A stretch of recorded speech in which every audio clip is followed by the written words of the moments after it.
Hi friends, welcome to Maggie's kitchen. ఈరోజు నేను మీకు టేస్టీ అండ్ క్విక్గా అయిపోయే రెసిపీని మీతో షేర్ చేయబోతున్నాను. యాక్చువల్గా ఈ రెసిపీ వచ్చేసి కన్నడలో చాలా ఫేమస్ అన్నమాట. సో పిల్లలకి లంచ్ బాక్సులైనా నైట్ డిన్నర్లైనా చాలా బాగుంటుందండి. మసాలా కోసం ముందుగా అయితే ఒక మిక్సీ గిన్నెలోకి 5 నుంచి 6 వరకు పచ్చిమిర్చి ముక్కల్ని, అలాగే ఒక అరకప్పు వరకు పచ్చి కొబ్బరి ముక్కల్ని, కొద్దిగా కరివేపాకు, అలాగే కొద్దిగా కొత్తిమీర, 1 టేబుల్ స్పూన్ సాల్ట్, అలాగే 1 టేబుల్ స్పూన్ జీలకర్ర వేసి మూత పెట్టి ఇప్పుడు ఇదంతా ఫైన్గా గ్రైండ్ చేసి తీసుకోండి.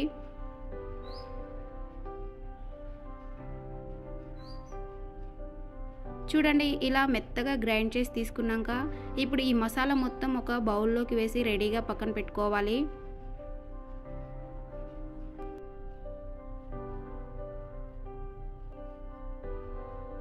ఇలా ఈ మసాలా పేస్ట్ మొత్తం రెడీగా పక్కన పెట్టుకున్నాక ఇప్పుడు పోపు కోసం ఒక ప్యాన్లోకి 2 టేబుల్ స్పూన్ వరకు ఆయిల్ పోసుకోండి. ఆయిల్ కొద్దిగా హీట్ అయినాక ఇందులోకి 2 టేబుల్ స్పూన్ వరకు పల్లీలు, అలాగే కొద్దిగా జీడిపప్పు ముక్కలు వేసి కలుపుకోండి. ఇక్కడ జీడిపప్పు వచ్చేసి ఆప్షనల్ అండి, ఉంటే వేసుకోండి లేదంటే స్కిప్ చేయొచ్చు. ఇలా ఇదంతా కొద్దిగా ఫ్రై అయినాక ఇప్పుడు ఇందులోకి పోపు వేసుకోవాలి. పోపు వచ్చేసి ఇక్కడ మినపప్పు, శనగపప్పు, ఆవాలు, జీలకర్ర వేస్తున్నాను. ఇదంతా ఒకసారి కలుపుకుంటూ ఫ్రై చేసుకోండి. ఇలా కొద్దిగా ఫ్రై అయినాక ఇందులోకి ఒక 1/2 టీ స్పూన్ మిరియాలు కూడా వేసి కలుపుకోండి. అలాగే ఒక 2 ఎండుమిర్చిలను కూడా వేసి కలుపుకోండి.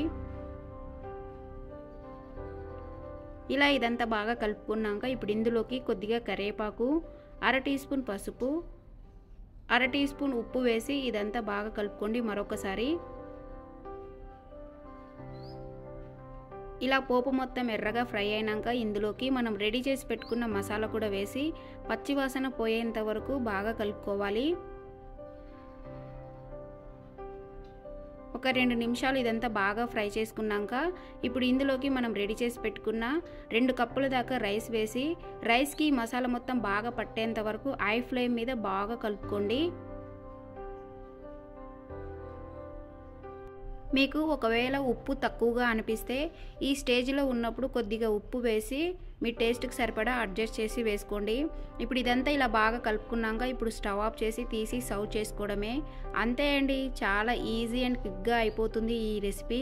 మీరు కూడా తప్పకుండా ఓసారి ఇలా ట్రై చేసి చూడండి. ట్రై చేశాక మీకు ఎలా కుదిరిందో మీ ఫీడ్బ్యాక్ని నాతో షేర్ చేసుకోవడం అస్సలు మర్చిపోవద్దు. మరి ఇలాంటి ఎన్నో టేస్టీ అండ్ సింపుల్ రెసిపీస్ కోసం మన ఛానల్ని సబ్స్క్రైబ్ చేసుకొని పక్కనే ఉన్న బెల్ ఐకాన్ని యాక్టివేట్ చేసుకోండి. Thank you for watching.